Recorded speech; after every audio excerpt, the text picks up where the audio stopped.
I feel that man has ruled this world as a stumbling, demented child king long enough. And as his empire crumbles, my precious Black Widow shall rise as his most fitting successor.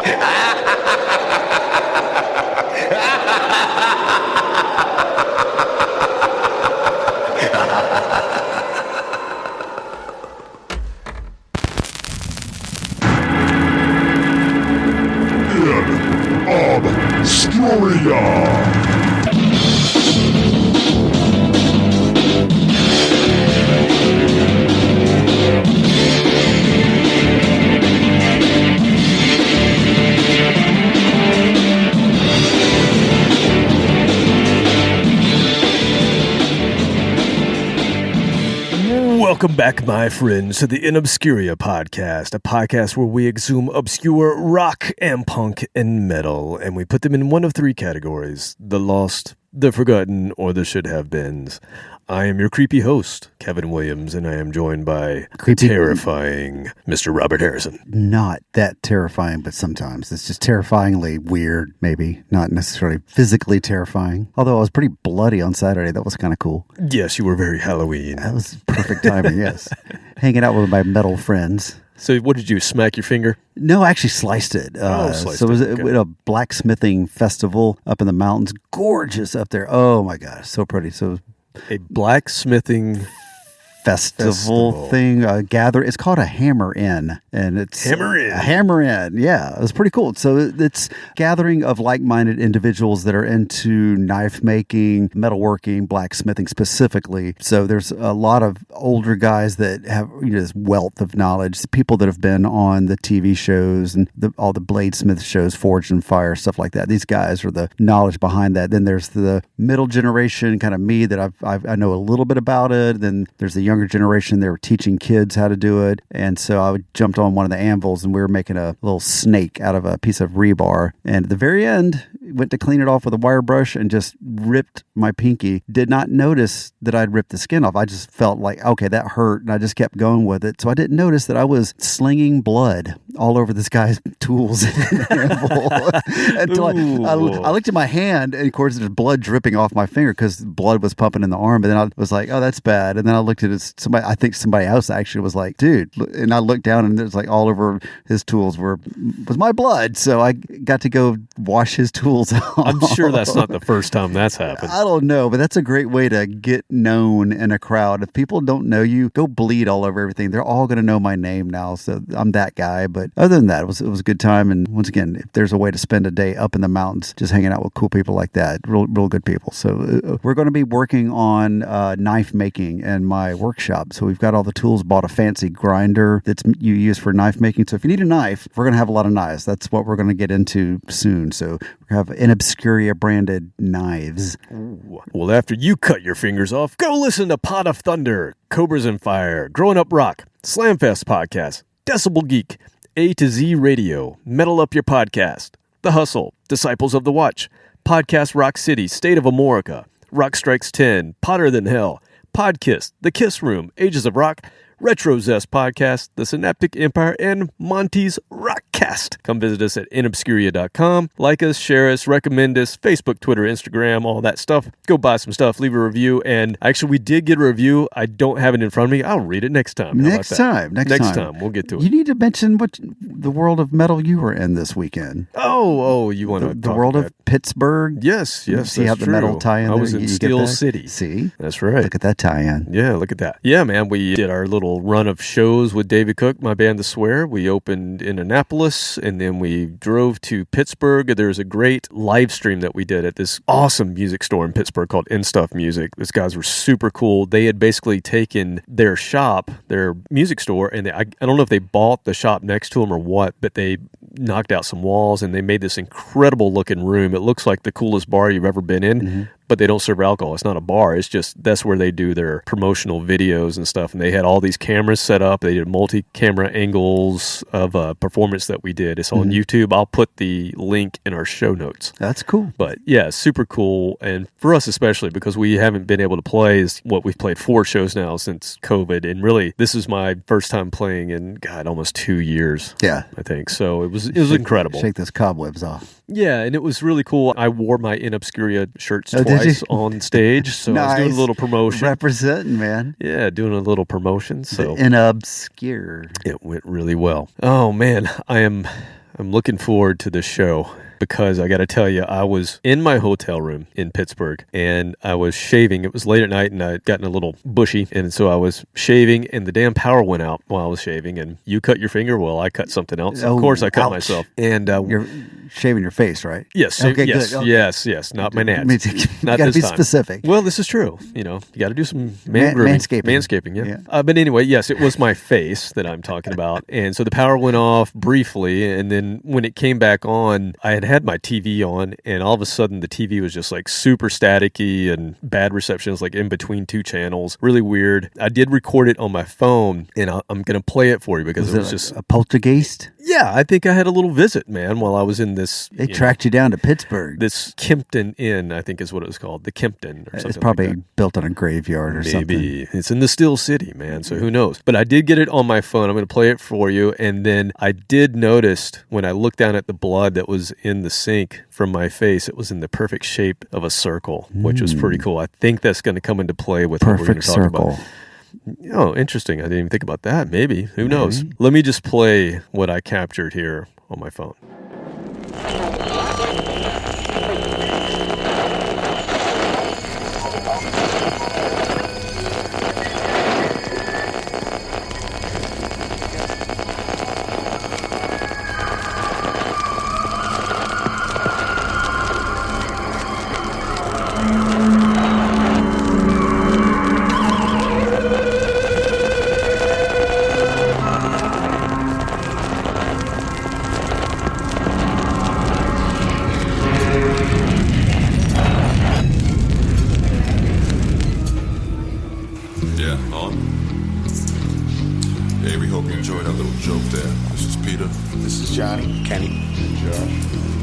Take a minute to thank you. I went looking for trouble. And boy, I found her. I sound like that when I wake up in the mornings. So that and Barry White. I had a pretty It's good our idea. friends. Yeah, it's our friends. Coming to us from beyond the grave. And I looked down in the sink, like I said, and it was a 0. Ooh. It was an O of blood. So I knew exactly what we're going to talk about today. This is a good one. You're going to enjoy this, man. Grave I'm giddy. mistake, type O negative. I'm Should have been giddy. huge. Should have been. Well, he was. Okay. He was huge. He was a huge physically. man. Yeah, yes. he was a huge man. Large. And let's just say the band, they were pretty damn big, but they were no Metallica, and they should have been. They got. Why shouldn't type O they're negative very be very niche big. Exactly. Big So- with a small crowd. And we'll talk about this more, but yeah, I'm excited. We've talked about Type O quite a bit. They're an American gothic metal band formed in Brooklyn in 1989 out of the ashes of a thrash band called Carnivore, and we'll talk about that a little bit more as well. And you're talking about the big man fronted by Peter Steele, and he's like a giant vampire, or was a giant vampire-looking man who was 6'8" tall. 6'8". Damn, Not boy, a big 8. dude. You're 6'1", right? I'm barely On a 6'1" good day. on a good day, With heels. and 6'8". had that deep, rich baritone. Good Lord, vocals. yes. So he was dark. He had a lot of self-deprecating humor. He brought everything that was him, he brought to this band. And so what you just heard, obviously, was some of that stuff. They used to put things at the front of their albums that was like silence. Like you get 30 seconds of a track with nothing on it. And you're thinking, what's going on? You're plugging in your... Or they'd put some crazy like ground, like a ground sound, like you think something's wrong with your stereo. So they had a good sense of humor. At the same time, they were goth. And we talked about goth last week. We've played this band before. We've talked about them quite a lot. I'm not going to go too deep into the background. We did that on our Halloween show. Halloween show. It was episode 46. No, it was 50, actually. Oh, it's close. Yeah, you actually were really close. Right. It's a month at least. One thing to note about Peter Steele is he was left-handed, but he played his bass right-handed, which is interesting to think about that. Think about if you picked up an instrument and you just played it the wrong way from what you're used to doing. Think about how hard that would have been. I mean, that's kind of like when I pick up a mandolin or a banjo because it's strung differently. Yep. I just sit there and look at it like, what the hell am I supposed to do with this? In the story I read, unless you play guitar, it doesn't make that much sense. But think about writing. If somebody said, I don't have a right-handed pencil, you're going to have to use the left one. and you had to use your left hand. Think about that. That's kind of what it's like. He was a guitarist in his first band. He played a left-handed guitar. They then said, hey, we need you to play bass. They didn't have a left-handed bass. He didn't have the money to go get one. So he just had to learn on what he had. Just flip it over. That's what Jimmy did. Yeah, right? just flipped it over. He didn't do that. Yeah, I told He you, just in played. the early days of me learning to play guitar, I had a VHS cassette that I watched and tried to learn what he was playing just by watching him, and it drove me nuts until somebody pointed out that, hey, dumbass, he's playing the guitar backwards. That's why I couldn't figure it out. It didn't make any sense to watch him, yeah. So back to Typo, I've already alluded to that he was. So Peter actually died of sepsis in 2010 after 7 releases from the band. So we're going to cover all 7 releases, 1991 to 2007, and they had 1 platinum album and a gold album. So had a little bit of success, but not nearly as much as I think they should have. I think they should have been huge. Maybe they're a little too creepy and dark for that, but hey, the Monsters were big. Hell yeah. And you have to mention again how he kept his day job, I think, through most of that, right? Yeah, he did. He worked for the New York City Department of Parks and Recreation full-time all the way up until 1994. Now, they had their platinum success in 1993. He was still working for New York. Toured and played some probably pretty big-ass shows, and then still would come back and whatever he did for Parks and Recreation. Just crazy. So let's talk about that, because that was my introduction. We got a problem with the swing set over down the street there. Well, he did park maintenance, and he drove the vehicles like garbage trucks and steamrollers, and eventually he did get promoted to park supervisor. Okay. Hey, you got to go pick up the trash over there, I'm gonna man. need you to go pick up the trash, or else I'm going to bite your neck. I'm just going to smash it with this bass. Or I might just step on you. Yeah, crazy. So my introduction to this band was in 1993, and that was when their third album, Bloody Kisses, came out. I was in college, and I was watching MTV one day, and the video for probably their signature song called Black Number One came on, and I was just mesmerized. And in that video, you can get the sense of how big this guy was, because he is playing a stand-up bass like a guitar. Strapped around his neck. Strapped around his neck and holding it, and it doesn't look that big. No, it looks like, is that a cello? No, it's a full-size stand-up bass. Stand-up bass, concert bass, which is pretty impressive if you've ever seen them, but they're pretty big instruments. Yeah, try to just pick one up. Yeah, so, but that's what he's rocking in the video. Now, obviously, that's not what he actually played, but the visual was enough that it made me sit down and watch it, and I loved the song, and it was so cool because I had never heard goth quite like that. Like, I was into the Mission and bands like that, but I'd never heard goth that heavy. I hadn't really heard that from anyone else yet. at this point. I didn't really think of Nine Inch Nails as goth, even though later I would come to think of them that way. But at that point in time, I didn't think of them that way. You and I have the same thing where if you mention to us goth music, you and I both go to Mission, Sisters of Mercy, Cure. all that. Yeah, that's what we gravitate. And then after a few seconds, we both go, oh yeah, that's right. Then there's this other part of goth that we keep forgetting about that we love. Right. And this band in 1993, this was the album Bloody Kisses that eventually goes platinum. They were on Roadrunner Records. This was Roadrunner Records' very first gold album and their very first platinum album for the label itself. It was also the last album with their original drummer. So after this, and in fact, 3 albums after this, they would just replace the drummer with electronic drums. I don't know if you realize that, but there were electronic drums on the next 3 albums after this one. So first 3 albums had a real drummer on it. I can see the benefit of that sometimes. Then they had 3 albums with just programmed drums, and then their very last album, they had a drummer again. So very interesting for a metal band. So that's that crossover. Live. Would they pull in a drummer live, or they would just play they tracks? had a drummer in the band. He did the programming. Oh, so live he would play. The drummer would program. Yeah. Okay. Yeah. So going back to Bloody Kisses, so that was my introduction. I remember walking around and going to class one day when I had this cassette and I was looking at I think I must have just bought it and I was looking at the cover like before class or something, and these 2 goth kids sat next to me, and it's the only time goth kids looked at me and went, "Hey man, what's up?" Gave you a little seal of approval. You're all right. Yeah, that's cool. Yeah, they didn't happen again after that, but as I was rocking out to whatever it was that I was into. Yeah. But the other thing to mention with this album, we're going to play a song. I'm going to start here because this is where I started. But the other thing to mention with this is they basically toured this album for 2 years. So they had 2 albums prior to this. They put out this album, they get some success, and they just go on the road, and they're doing that for 2 years. In between tours, Peter would come back and work for the city of New York. So he had like a standing open job. Yeah, he would open come job. back. All right, I'm back. Yeah, this would also be where they really established their sound. As we go back and visit their earlier albums, you'll recognize that it's not quite down the path of establishing exactly what Typo Negative sounds like. But this is the album that drove that. And also, while they were touring for those 2 years, so in 1995, Peter Steele was in Playgirl as a centerfold. Seriously? I did not know that. Yeah, so a goth Playgirl centerfold. Excellent. Interesting. Hopefully the staple was in the right place. Let's dive in. We'll talk about where you came in on the next song, okay? But we're going to play this one. This is Blood and Fire from Bloody Kisses 1993.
lost inferno.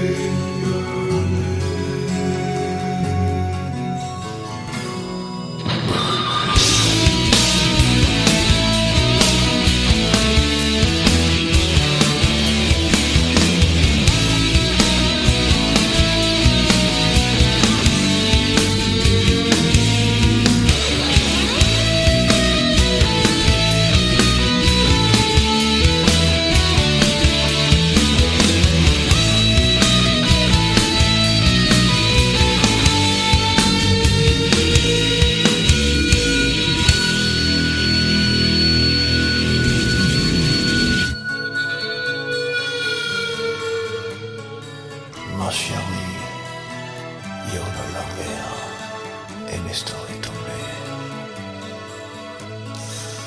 I see your face in every flame. There's no answers.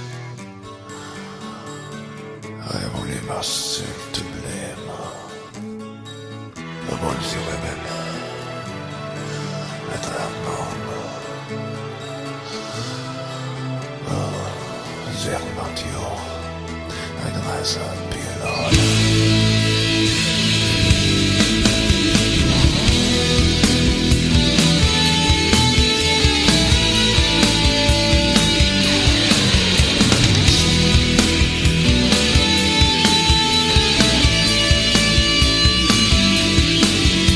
No more nights of blood and fire. No more nights of blood and fire. Oh, no more nights of blood. No more nights of fire.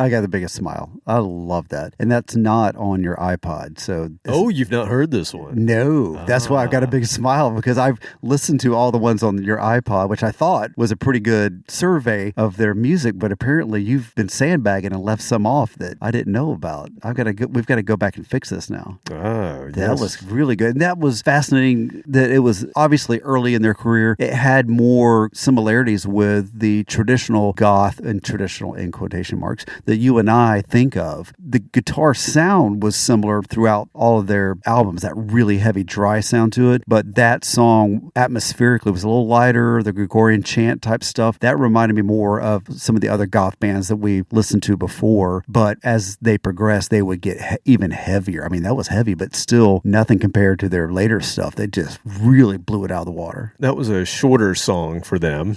Yeah, some of their songs. At almost 6 minutes. That was a single.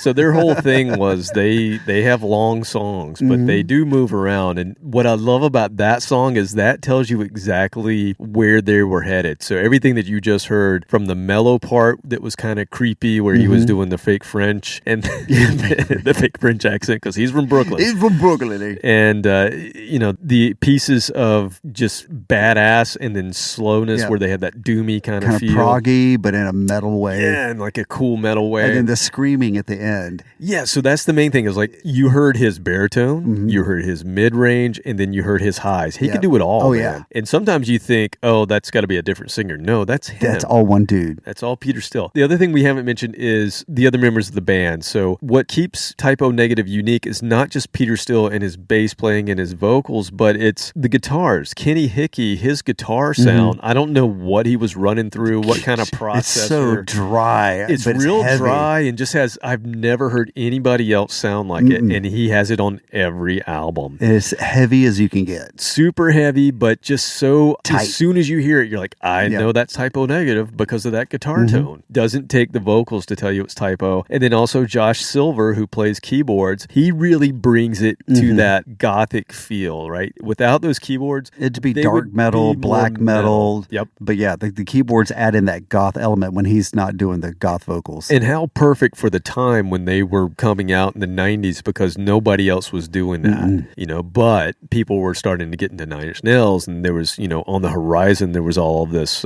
industrial stuff coming. Yeah. So they were ahead of all of that with the keyboards that they were adding in. And then the drums, even though that was a real drummer and this guy would leave after this album, something about, again, that dryness of the drums, the way that they recorded them, when they go to programming for the next 3 albums, they basically copy this sound. And I always thought it had kind of a mechanical feel, even when it was a drummer playing it. Because it's not a synthy electronic drum beat. It's a very basic, dry beat. Yeah, it's hard to describe, but it's, again, you hear the drums like, oh, nobody else sounds like that.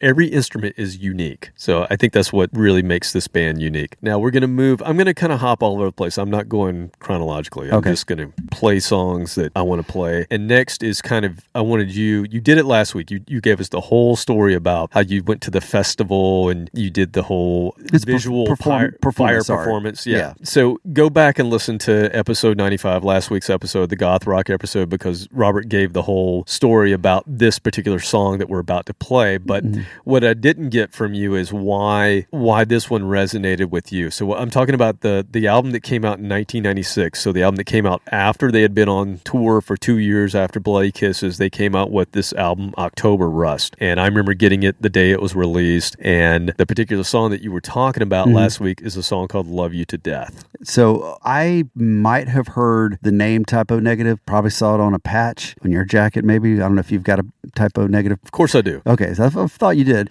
But the band sadly, never resonated with me, never knew what their music was. I knew they were really heavy and dark. But every once in a while on satellite radio, Ozzy's Boneyard, every once in a while, it's not in heavy rotation or anything, they would play Love You to Death. And it always caught my ear because it was so different than Ozzy, AC/DC, all the other stuff, which like every single song they play, I've heard ad nauseum, love it all, but it's second to classic rock to music that I don't want to hear anymore. Like most of Led Zeppelin, I don't want to hear anymore. Pink Floyd's creeping up there just because I've heard it so much. I don't want to ruin it. You get into the Ozzy's Boneyard type, or it's more Judas Priest, Iron Maiden, stuff like that. I've heard all of those songs and I don't gravitate toward it. But then all of a sudden, this Typo Negative song would come on and it was so different and I had not heard it a billion times and I would listen to it. And it just, one of the things, I didn't have any connection with it, but I remembered it. And so I came across it at a certain time when I was coming up with this idea. I was building some other sculptures too, but I had this idea to do this performance art piece. It was,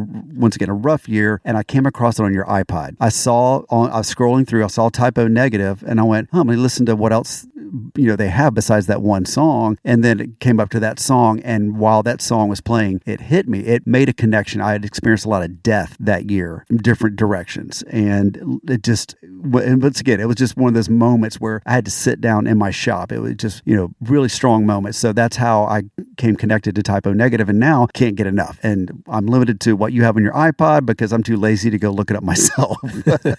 Well, it's interesting that you heard it on Ozzy's Boneyard, because both Ozzy and Sharon, they loved Peter, they loved Typo Negative. And there's a great, if you can find the cover that they did of Black Sabbath, I believe it was on one of the tribute albums. Typo Negative, Peter rewrote the lyrics slightly to the song Black Sabbath. And he did it because he was singing it from the devil's perspective. That's good. And Ozzy loved it. It was great, man. So yeah, they talk about a band that has some covers. We could probably do a whole episode on covers that they did. Was it the Carpenter song they did? Well, you've mentioned that. There's a Seals and Crofts. I'm thinking, it was AM radio, yacht rock. Yeah, it was Seals and Crofts. That's what I'm thinking of. And that was on the last album that we just played on Bloody Kisses. Kisses. And then on this album, I'm trying to remember, it was Cinnamon Girl, which is a Neil Young song, which it's another Neil Young song that you're going to like. That I hate. That you probably hate. I like their version. I like their version. Yeah. So anyway, getting back to this album. Sorry, it proves my point yet again. Neil Young was a great songwriter. I just can't stand hearing him sing his own songs, much like Bob Dylan and a couple other guys. So, sorry. No, good point. So when October Rust came out in 96, at the time, I felt like it was a little lighter than the previous effort. And I didn't know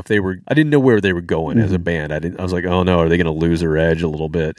When I go back and listen to it now, I don't have those same thoughts. But at the time in 96, that's what I was thinking. And maybe because that was the same year that Metallica came out with Load, and the landscape of heavy was changing. And I don't know, maybe I just put them in there. But to me, it still sounds a little bit lighter, but nothing like what I thought at the time. One of my favorite albums of theirs. This album also went gold, so they had a lot of momentum coming out of Bloody Kisses into this one. Bloody Kisses, again, went platinum in the U.S., and it did well in the U.S. This one goes gold in the U.S., and it reaches number 42 on the Billboard Top 200. However, where they really scored is all of a sudden in Europe, they're starting to really climb. And so they had a lot of success. They were top 10 with this album in Austria, Finland, Germany, and Sweden. Nice. So all the places where they're going to go and play those big rock festivals. So it really did well for them with that. Let's play the song that got you hooked. Here is Love You to Death from October Rust.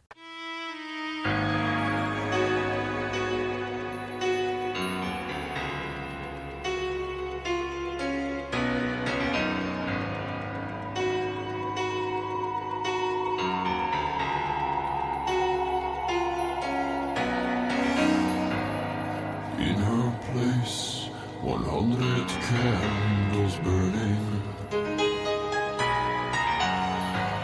A salty sweat drips from her breast.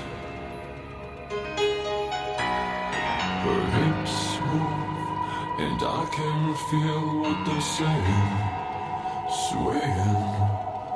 They say the beast inside of me is gonna get you, yeah.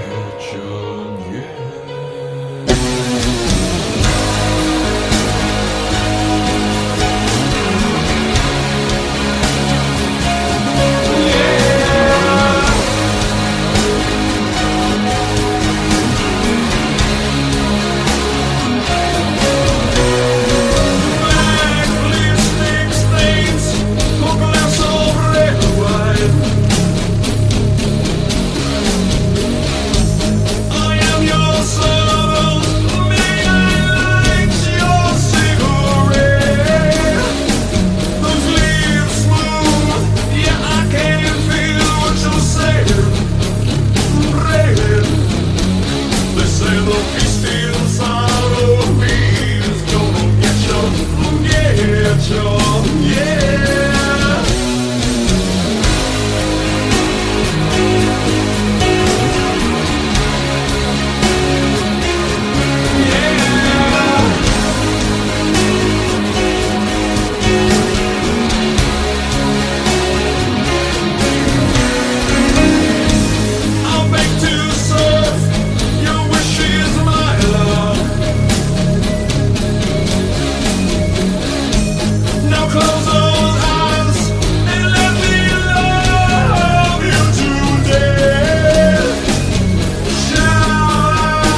Am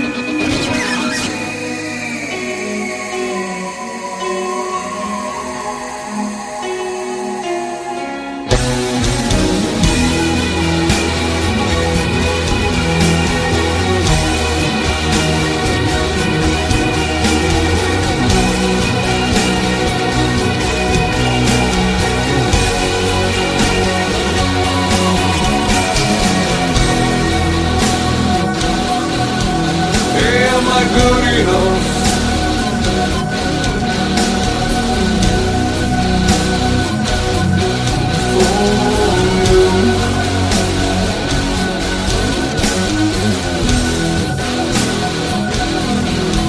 Am I good enough?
That song's emotional for you, isn't it? I can just see it on your face, man. Really is. It's changed a lot. Initially, it was very emotional because it basically was that gate that when the song would play, that gate would open for the emotions to just flow out because it just touched a nerve during that time. Once again, that whole year just revolved around death and loss and grief, and it was just and that's the same. That's exactly what he is going through. You'll see in some other songs we're talking about in some other albums. He's going through the same thing with his family, with his friends. Music has always been about for me is that connection. And when I wrote music, our songs weren't that serious. A few were. And when I was able to make connections with people, that's why we do this as artists. And even today, as a metal artist, I still want to make connections with people. And so this was that song. So at that time, 3 years ago, it was associated with feelings of grief and sadness, and just it would it'd stop me in my tracks when I heard that song, and I'd have to stop what I was doing because I get emotional. And now listening to it is a different emotion. It's a happier emotion because it reminds me that there was a way out after all that. It's not all end of the world, because when you're in the middle of that, you don't see the light at the end of the tunnel. And this song and that moment in time, it was October 2018 when I did this performance art piece. It was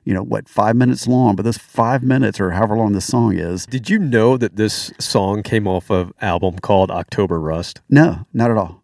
All I knew was just, I knew the song and roughly understood what he was saying. I knew it was probably not the same way I was interpreting it, but still the feel of that song was all that mattered. And it fit with what I was doing with this piece where I burned myself in effigy, basically. And at the very end, I light it with a flamethrower. So I was going to ask you, because now that people have listened to it, what was the exact point in the music where you did that? Right towards the end. So beginning of it, it was me in this dark cloak, and there's this sheet-covered body sitting on a funeral pyre. That's breathing, which you said. I made it animated, and it was breathing like it was on a life support system. And so at the beginning of it, I very ritualistically poured oil. So you take all the whole over it. First half or more of the 7-minute song, and you're just pouring. So I had come up with this whole ritual during the song, and it was choreographed to specific points in the song. And I picked a wooden vase that I poured oil in it. Did not realize it was not waterproof. So as I pick up this face wooden vase full of oil, flammable oil. You're getting it all over you. It's all over me. And so I know in just 4 more minutes, I'm going to be lighting this thing with a flamethrower, me now covered in flammable oil. I'm going, yeah, that's going to be bad. It's really going to be an effigy. But I didn't care. You got to push through as hard as It's an effing effigy. Yeah, effing effigy. So anyway, poured oil over it. But then there's a point in the song where, it's just this really big hit, and then it goes quiet. And I walked over and put my hand on the head like I was saying goodbye to it. Right. And, Yeah. So then at the very end, I back up and I turn around and pick up this flamethrower. And I'd practiced, it's got about a 16-foot flame. And so I'm standing kind of at the edge of that. I didn't want to get too close to this thing. 'Cause once again, I'm aware that I'm covered in flammable oil now. And at the very end, it's just this one point right before he goes... Right. That's when when you do it. I took a deep breath, lit it up, set the flamethrower down, but just quickly set it down. And then I had arranged with a friend of mine, because we had to have fire safety there. This was, big fire. So a friend of mine, he's a big dude, and he was in full turnout gear, which is firefighter's gear. So he's in full firefighter's gear just in case. We always have to have kind of safety in mind. And I had told him. And so as soon as I set the flamethrower down, I started walking towards the fire, like I was going to just walk into it. Right. And he, at the last second, and I told him, I said, look, I'm going to go slow. Right. So I had told him, but nobody else knew. So everybody in the audience is looking at me walking towards this fire, like, what the hell is he doing? Yeah, does he? No, he's not. Oh, yeah, he's walking towards this fire. And so my friend Kat is like, he's pretty tall too. He steps in front of me and puts his arm like, no. And so I turned and walked off. And it was just, I've said the word cathartic, and it took the place of a year's worth of going to therapy, counseling, whatever. That one piece that was the turning point. And after that is when I started kind of coming out of that funk, that fog of grief and sadness. And now I listen to that song and I get the biggest smile. So it's funny how the darkest song that I know and the heaviest song that I know is now this source of happiness for me. Well, I mean, just apply that to what we're celebrating this month, Halloween. Yeah. What is the point of Halloween, right? So the pagan ritual was basically you become one of the spooks or one of the spirits or the demons, and then you can find a place of happiness because you kind of chase it away. Yeah. And that fits perfectly. Everything you just said. I became this demon with a cloak. My friend made this heavy black cloak for me, and it looks great. I can pull that out in a couple of weeks. Once again, Typo Negative, the perfect Halloween soundtrack. It's absolutely perfect. And I wish I could go back and do it again. That's one of the things that you can't replicate. It's not like a song that you can play on stage repeatedly. I can't replicate that moment. It was once in a lifetime. You could if you went to some other event somewhere then else. nobody knew me. But those emotions wouldn't be the same because I've already done it. It would be ingenuine then. Yeah, but so that's why it brings me happiness to know I did it. Who knows what's next? And it was a darker side of me that people hadn't seen. A lot of my friends know me for being a jackass and being funny and doing silly stuff and making sculptures that are kind of silly. And so this is the first time I really kind of tapped into that darker side that I've got, and I can't wait to do that again. Well, and that's a perfect transition to the next song we're going to play. So I'm going to go back to 1992 and their second studio album. So their first 2 albums before Bloody Kisses came out was kind of them working out the kinks of who is Typo Negative. Mm-hmm. So these guys were all childhood friends from Brooklyn. And Peter Steele had been in this thrash band called Carnivore. And everything was kind of, very tongue-in-cheek, don't take it too seriously. And Typo Negative were that way as well. They had some really serious, heavy stuff, and then they had some lighter, kind of taking the piss out of things. They had their sense of humor, But their second album, they had some issues when they went on tour after their first album, mainly in Europe, where the Europeans didn't really understand their sense of humor. And maybe they were taking the shock rock thing a little too far. Maybe they took some jokes a little too far. But out of that, Peter got this idea, okay, we're going to fake our second album. It's going to be a studio album, but we're going to fake a live album. And that's what they did. They have this album called The Origin of the Feces that came out in 1992, that's them taking a piss on Origin of the Species, right. Darwin. And this is the one where they have like bomb threats. Yeah, so exactly. So they fake the live recording, they add in crowd noises, they have banter with a fictitious audience. Hey, why don't you come up and do that up front, man? They keep stopping. Like somebody threw something. And then they receive a bomb threat and they have to stop the show. Yeah. You got to get out, man. You got to evacuate the building. So it's, it's in theory and it sounds like it was a good idea and it's a fun listen, but it is not the album that you go back to often when you're listening to your Typo Negative, but it's still good. At the same time, that sounds like something I would have done. Yeah, and they carry it off really well, but to my ears, it gets a little taxing. It gets a little, the fake crowd gets a little much. And a lot of these are just re-recordings and renamings of songs off their first album. Oh, they just renamed them. But like I said, this is them figuring out who is typo negative. They're not carnivore. They're not what the other bands that they had been in. They're not that. They're trying to establish their sound. So they're going from thrash to goth. They're working through punk. Now the covers. Let's talk about the covers real quick. So the original cover for The Origin of the Feces, what would you put on the cover if you have a title that? Like the cover art? Or the cover art. Oh, yeah, like a dog taking a poop. Well, that would have been light. Too literal. You know, they got to be shocking. Oh, that's right. Especially after the first album, which we'll touch on later. You know, Peter, he wanted to push the shock as much as possible. This is shock rock after all. And so he took a close-up shot of his hairy sphincter. Well, he's already been was he in Playgirl by now? He wasn't in Playgirl. Okay, this so is this is 1992. his first foray into modeling. So this is either him doing this on a copy machine. You know how yeah, because there weren't selfie sticks back then. But it's all there. It's a blurry picture of his hairy sphincter. And I went to school with him. It definitely out shock rocked the first cover, and we'll talk about that one when we get there. But it was changed. Sure. I don't think that. Oh, we got a sticker over it. So when they got their little platinum status with the next album, they had to reissue this thing.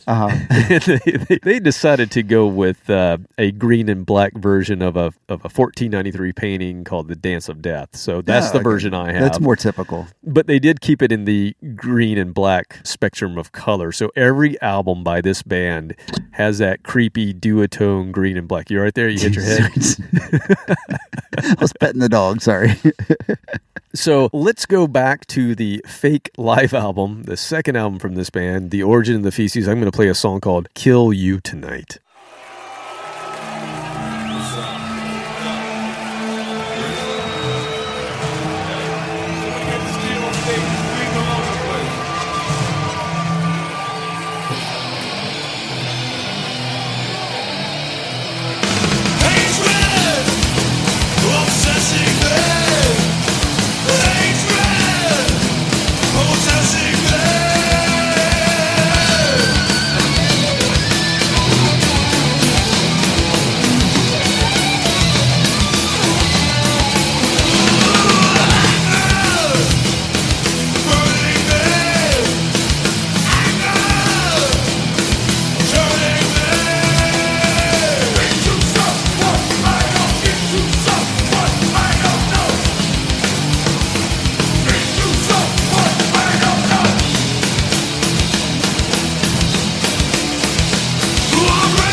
Listen, if you want to throw shit, at least have the balls to come up in the front of the stage and do it. That's the one I was talking about. Hey, Hey, whoa. whoa.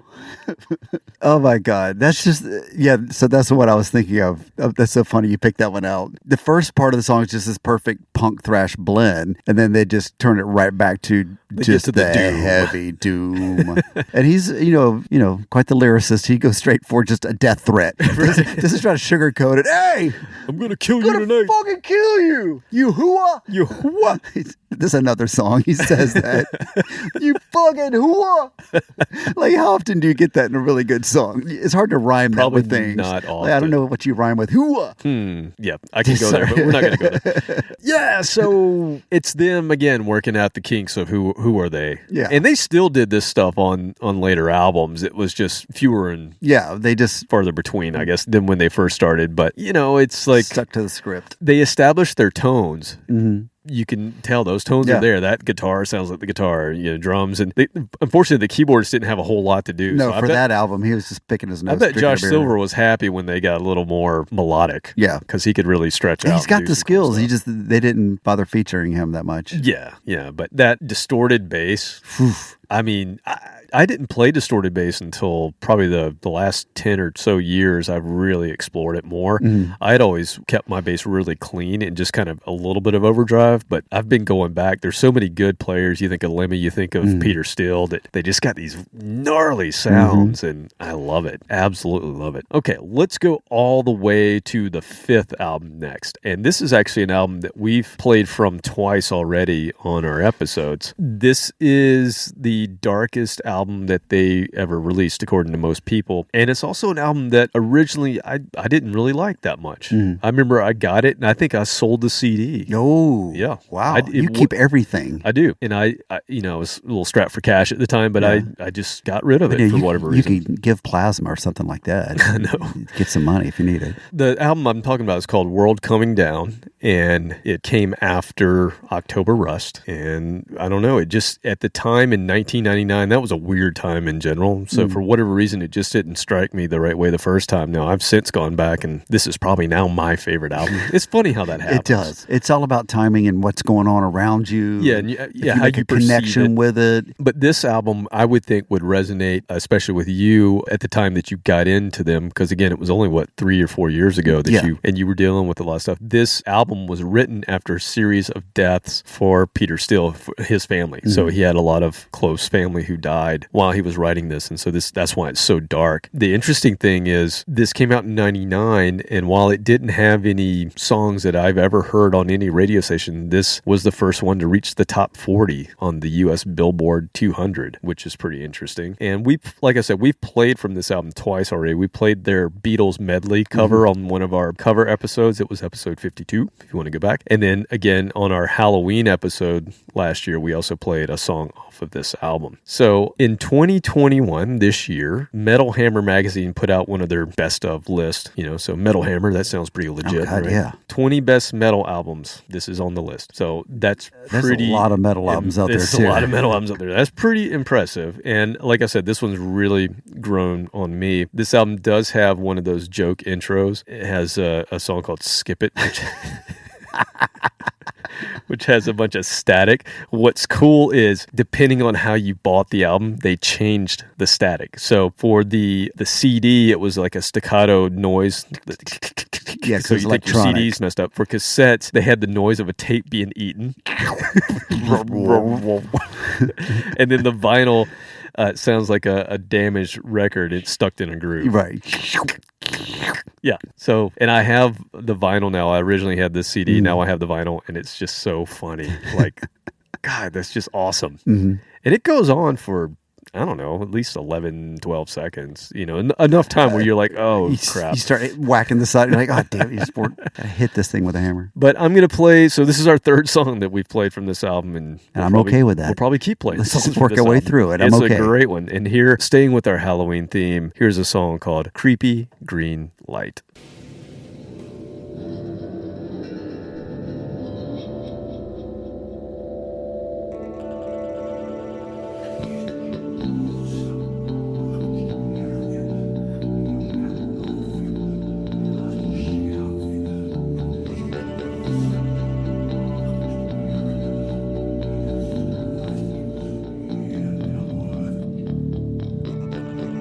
This Halloween, so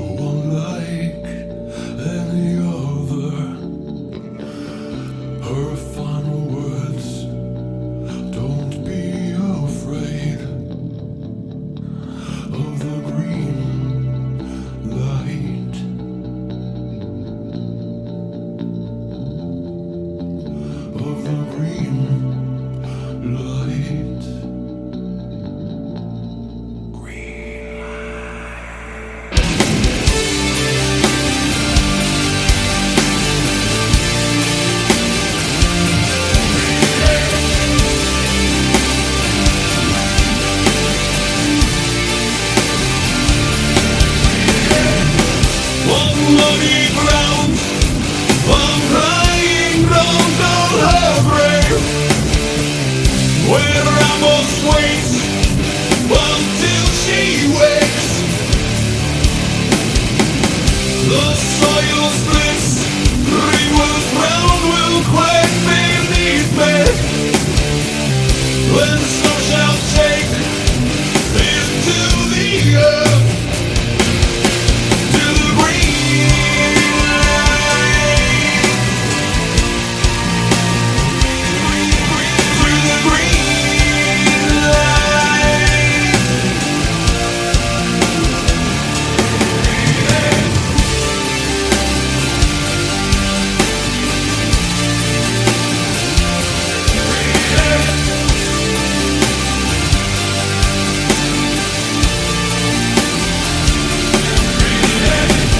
The autumn air thickly fills my lungs so sweetly, reminds me of your smoky breath.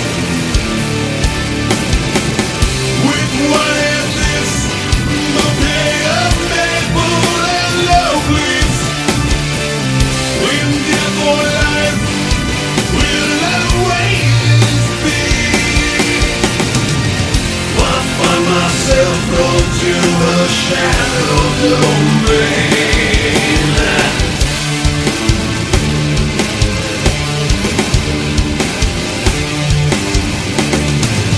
I find myself drawn to a shadow domain.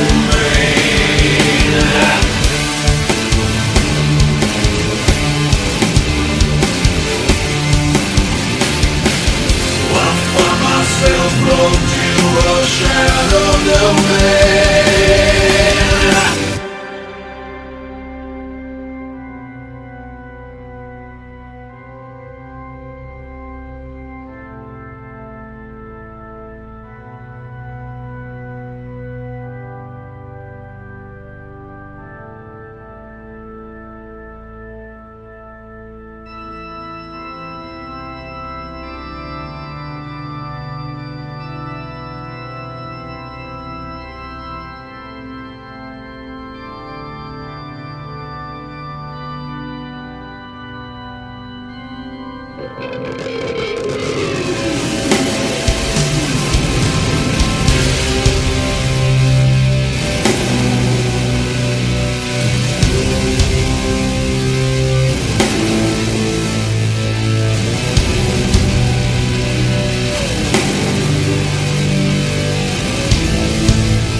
myself drawn to a shadow domain.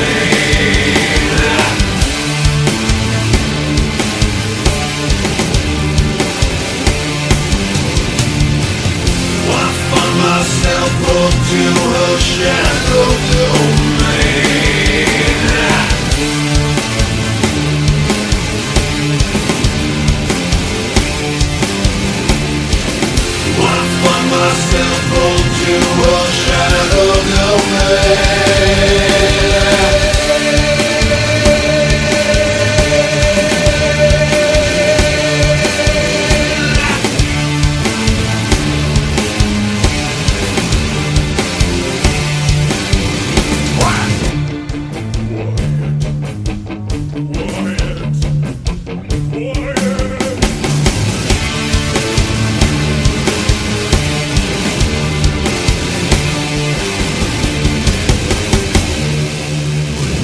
Also, their endings a lot of times are Abrupt. very abrupt.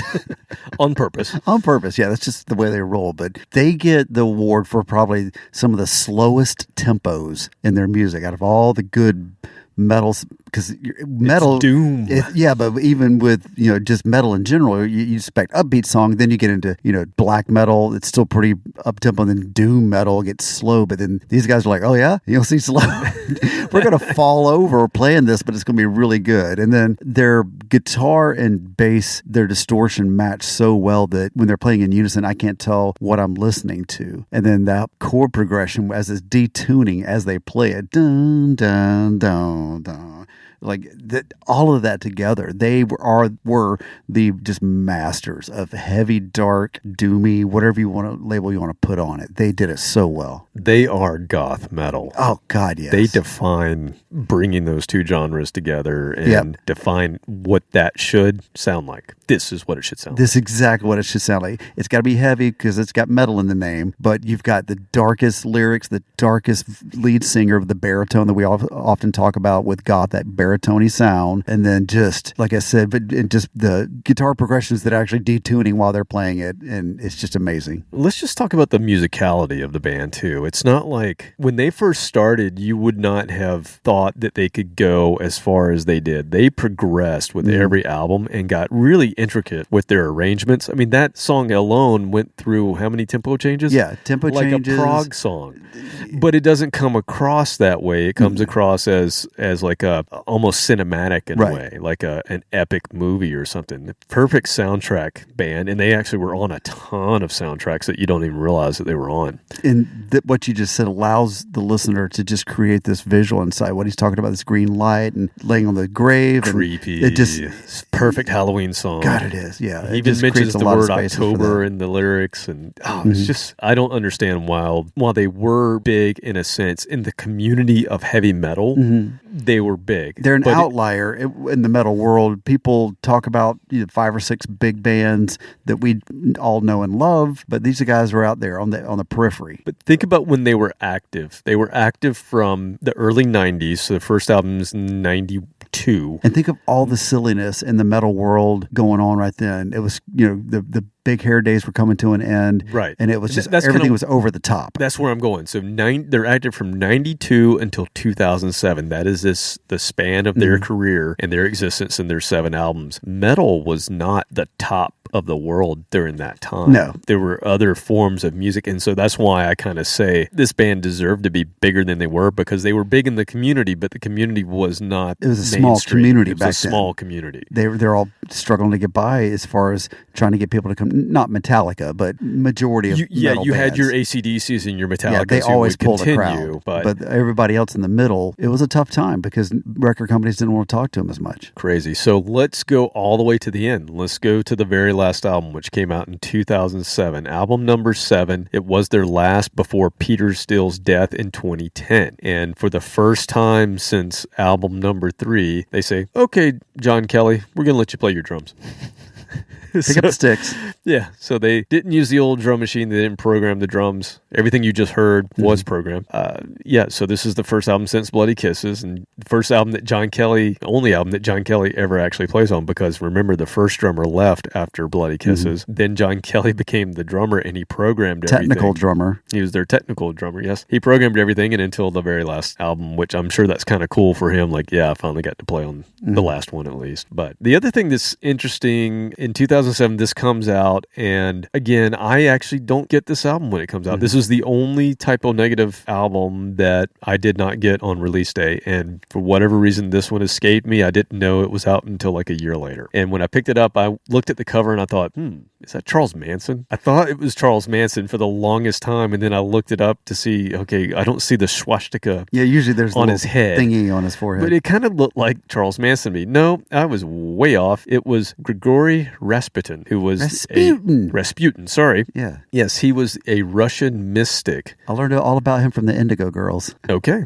all right. I did not, apparently. He was a mystic associated with the last emperor of Russia, Tsar Nicholas II. Yeah, he was a wacky dude. Okay. All right. Well, I thought it was Charles Manson. No, he was kind of messed up looking, so I could see where that would remind you of somebody that's unkempt.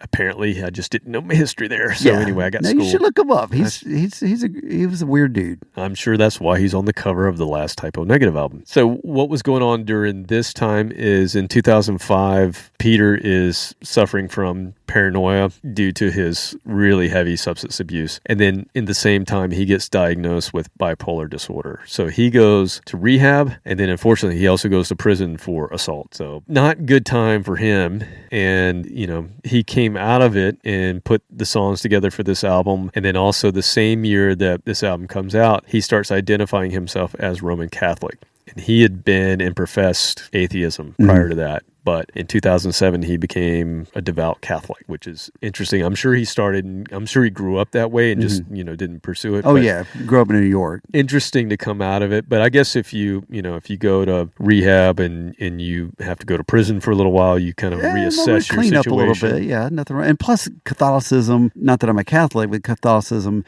their cathedrals, Gothic cathedrals, a lot of the stories, imagery can be scary. And, so I don't see it being that far off from some of the music that he wrote after that. That's a good point. I didn't think about that. The overall architecture of what is Catholic. And, interesting also, Dead Again, 2007. Again, metal, it's not really on the map for the most part. Indie rock was all the rage. Right. It's highest charting album of their career in the U.S. Number 27 on the Billboard Top 200. Nice. Pretty impressive. And oh, by the way, in Finland, it's, in the top 10. Their last, I think, 4 albums in Finland were top 10 every time they came out. So Finland, like the band from Vinland. Finns are very dark and evil people. Yep, absolutely. So again, we're celebrating Halloween this month. Let's hear a song from Dead Again that's called Halloween in Heaven.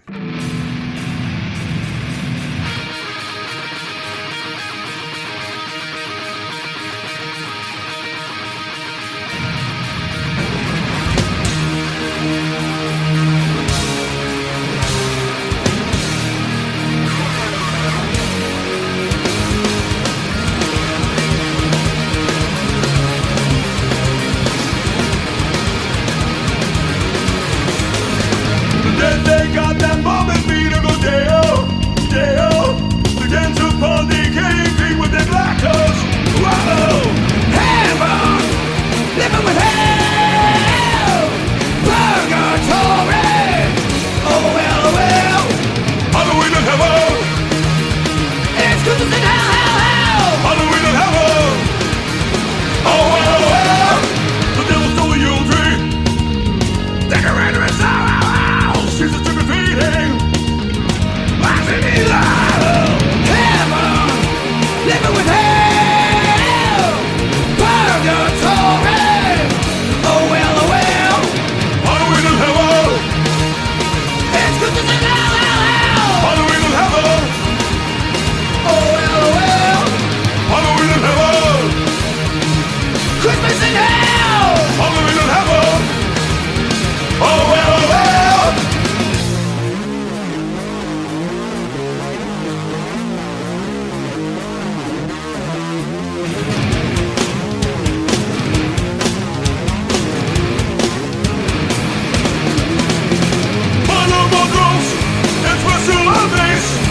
Yes, for t-shirts, untitled books, brochures for kicks, on guitar handles.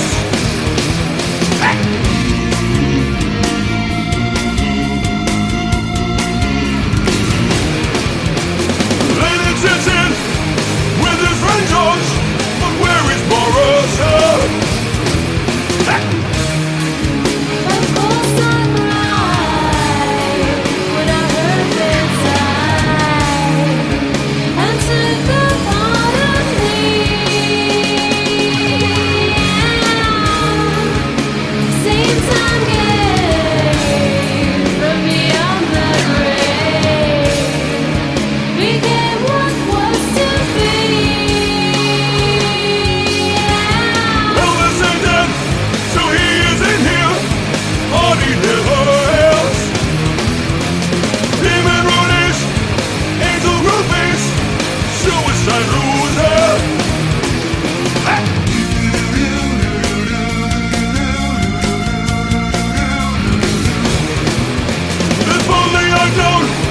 How cold death is, I've killed myself too.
Dear Lord, that song just takes you in so many directions. It starts off with kind of the punk rock. The first part and the last part of that song could have been Glenn Danzig singing that. It could have been Lemmy. It's the first thing I thought was Glenn Danzig. Yeah, it just and how it starts off, it just keeps punching in the face, and that's Motorhead. They don't ever stop punching in the face through the whole 2 minutes 40 seconds for their songs. And he's kind of in that register too. Yeah, of right up there at the Danzig top. and Lemmy. Yeah, but then all of a sudden they just start going. Who was the backup vocalist for that? Yes, that's Tara Van Flower or Tara. Okay, and she is a dark wave artist. So going back to what we were talking about last week, she's in a dark wave band called Lycia. But beautiful voice. Wow. Interesting that a dark wave artist would participate, but there you go. There's a connection with goth, right? Mm-hmm. So. And that's the once again the different directions, tempo changes, just most progressive prog rocky goth doom metal you can come up with. And I wanted to play one of their up tempo songs because they usually put one or two of these on every release. Yeah. And it always comes out of like a weird place. You'll be getting in these kind of doomy groove things, and all of a sudden you get one of these up tempos. Like, oh yeah, they can do this too. Yeah, they can kick your ass just like a lot of metal bands out there. But I am going to bring you back down. Sorry, we got to come back down. We got to come back down. Let's go all the way back to 2003, album number 6, and it's called "Life Is Killing Me." And at the time this came out, this was before all of the issues really happened. But this is when everything was brewing with him in his life. So he was very dissatisfied, and he was dealing with mental illness, but he had not been, I guess they haven't given him the diagnosis of... He wasn't dealing with it in the most healthy way. Exactly. He didn't really know that he had it, but he was dealing with it in a self-medicating way, and so he was going down a pretty dark place, and Life Is Killing Me it's an awesome album to go back to. Again, it's another one of those that came out. I didn't even know it was out, and I got it, a little bit later, but man, is it good. And I did want to read a quote from this album because I think this gives you exactly where he was when he recorded it. And this dude he lit it all out, and he dealt with things and lots of emotions. But he basically says, all the things I took for granted, my health, my life, people I loved dying, people I loved walking away. I was with a girlfriend for 10 years and she left. It is like my dreams are dead. The original title of this album was going to be The Dream Is Dead. Pretty dark place this guy was in. That's kind of where I was in 2018. You didn't see that, hey, this is temporary. You think this is the way it happens. Everybody's leaving me. Everything's dying. I got a glimpse of that, thankfully. Yeah. I didn't go down the road of self-medication. Right. I was able to figure a way out of it without going down a further dark area like he did. Yep. And now coming out of this, again, he would be diagnosed with bipolar disorder. He would be incarcerated at Rikers in the psych ward, and he'd also go to the psych ward at Kings County. That was later. Rikers is a rough joint. That was 2 years after this. So this is the beginning of his descent into a really dark place. And it comes out in the music. Fortunately for them, it works really well because that's already established of kind of what they did. I mean, bad that this guy was going through this stuff, but a lot of times that's when you get some of your best art. It just is what it is. I agree. Now, this reached number 39 on the U.S. Billboard. So again, here's a band that scored pretty well, but never had any real hits and never got the mainstream acceptance. And you know what? It's probably better that they didn't. Yes, in a way. They're much cooler to me that they weren't. And once again, I was talking about how all these other songs that I just can't listen to anymore. And I'm glad to have some metal and heavy stuff that I can listen to, and it's not old. It's not annoying to listen to. But I'm still going to put them on this series that we have called Shoulda Been Huge just because this works really well. This should have been huger. They should have been huger, and they were. Yes. And people should know who they are now. I agree. Especially the youngins. Maybe we're turning somebody on. Listen to the old dudes here. So I am going to play a slower, mellower song because, again, I want to show you what this band can do. From Life Is Killing Me, this is called Nettie.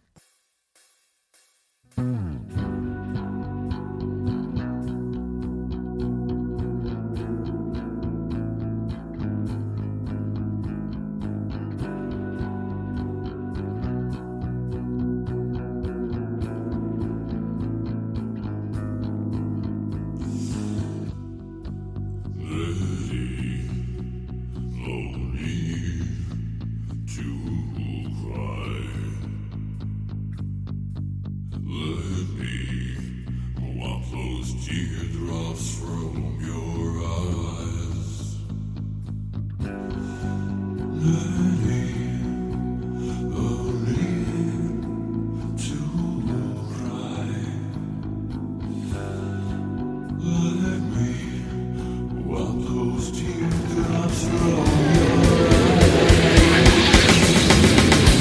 In the dark, made them cathode ray blue. This red hook of 1922, weeping silently for the pain of others. Every night a different rosary, a victim of the curse of empathy. Every war for compassion is to suffer. Let me no need to cry. Let me wipe those tears from your eyes. My shortcomings are no cause of grief. Still she loves me, this I can't believe. Responding not with anger but a prayer. Beckon's just southwest of Kabul. Blue, I am the son of an angel. But terribly not one woman compares. Let me no need to cry. Let me wipe those tears from your eyes.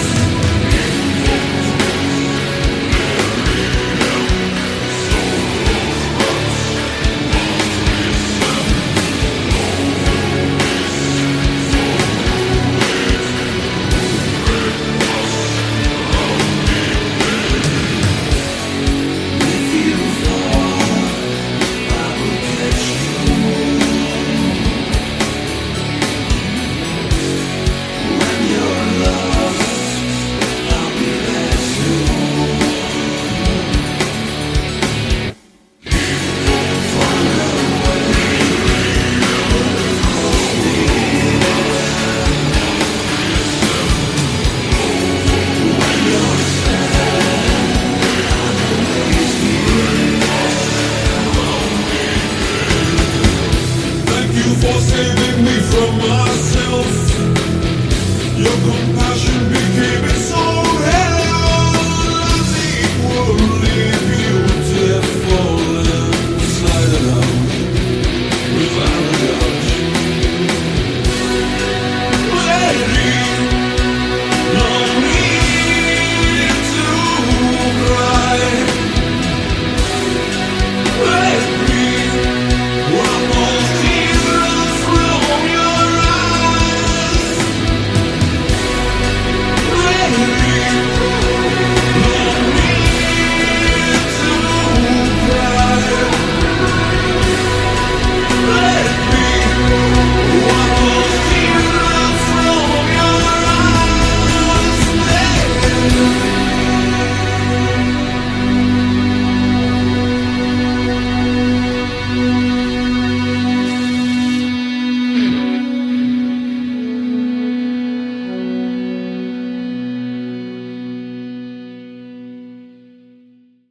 All right, that's also a new one for me. So that's the second one you stumped me with. Nice. I thought I knew them all, but no, that's so beautiful. It's How about those so harmonies heavy. in the middle that you're like, The I've Gregorian never heard, chants? I've never heard harmonies like that. Yeah, and it's this juxtaposition of how heavy they can make the verse, and all of a sudden they just drop into this melodic, soaring chorus. The guitar just dropped out, and it was just synth or keys, and then they come right back into it and kick your ass again. And they were the masters of that, masters of heavy, beautiful, not just doom. It was beautiful. It's what makes them goth. Exactly. Because everything we played last week had that kind of melodicism to it. But Just enough. It's real somber, and I don't know if it's the notes they're hitting or if it's just the way it's played, but it tells a story, and the way they tell the story is absolutely perfect for me. Ethereal. Yes, it's very ethereal. Ooh, but then, ethereal. like I said, then they kick in the then they distortion. kick you in the nuts. Kick in the nuts.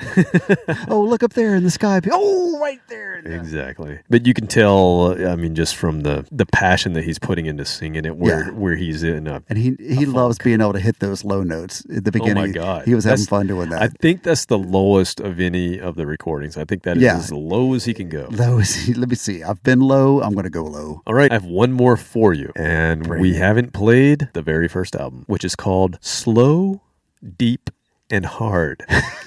Oh, okay. You could take that, a couple of ways. Very first release after the Carnivore dissolved. And I did want to play a little snippet of Carnivore for you. You want to hear a little Carnivores? Please. Hear what they sound like? I've not heard them. All right, so we'll just do a little snippet. This is from Retaliation. This was their last album. It came out in 87.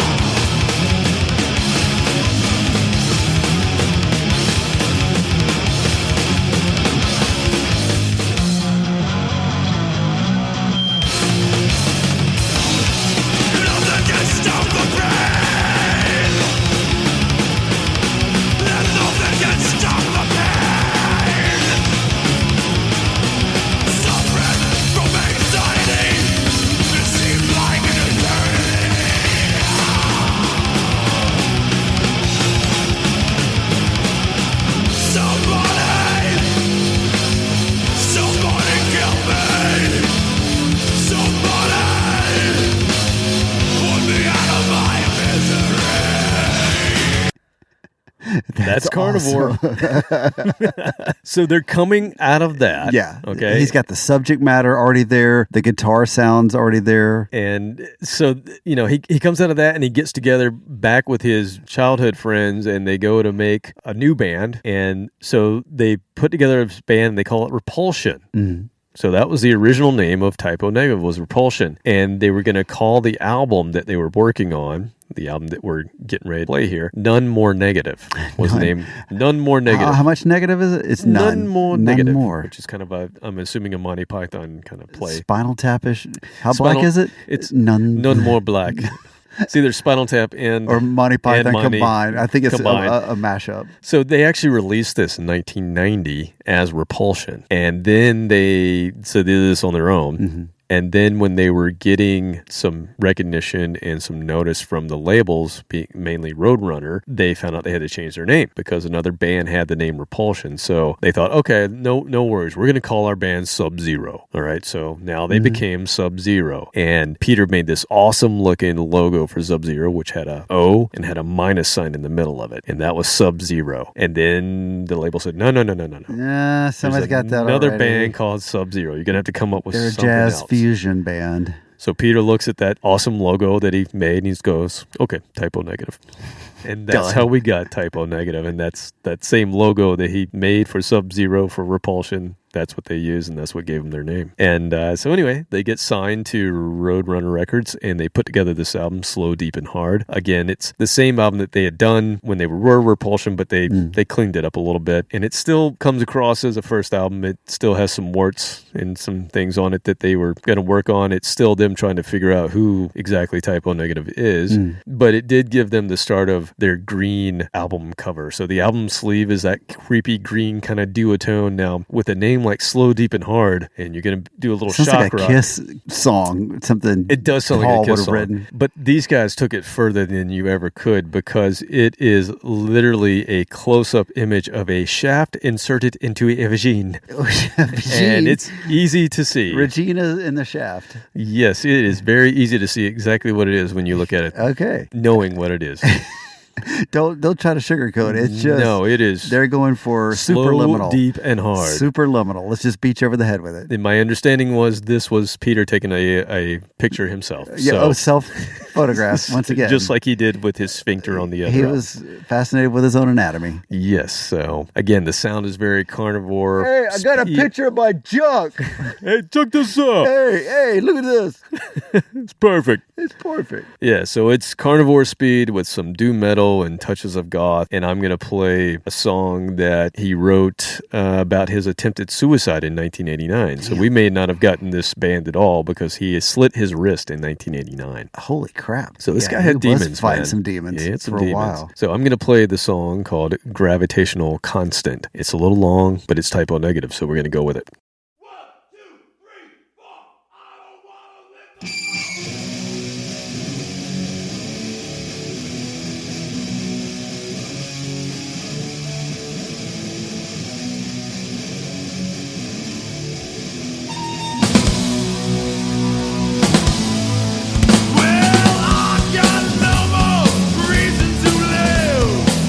Then I got no more love to give to not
Damn. I hope there's people out there still listening.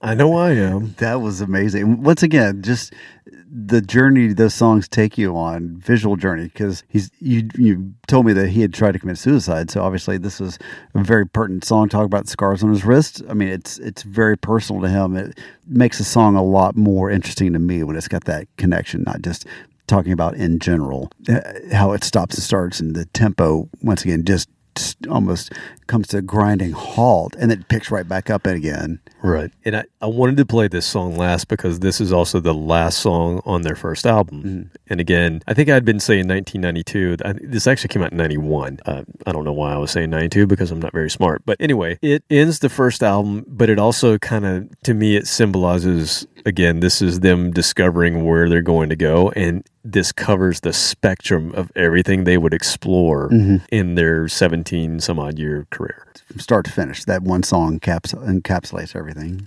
So, yeah, man, we've been talking about doing this since last year. I've been hoping we would. I love the fact that you introduced me. I mean, I heard one song, but your magic iPod, we've talked about many times, that got me into the band, not just that one song. And now when you think you've heard everything on the radio 5 million times, bands like this come along and it reawakens that energy for me. It's like, I want to listen to more. Yeah, that gets me excited to listen to that. Awesome. Well, that is Halloween week 2. Oh, it's going swimmingly. We have 3 more episodes in the month of October. Got to get back in the shop, start building stuff. This is my favorite stuff to work to. So with that, we'll see you next time. Good evening.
I feel that man has ruled this world as a stumbling, demented child king long enough.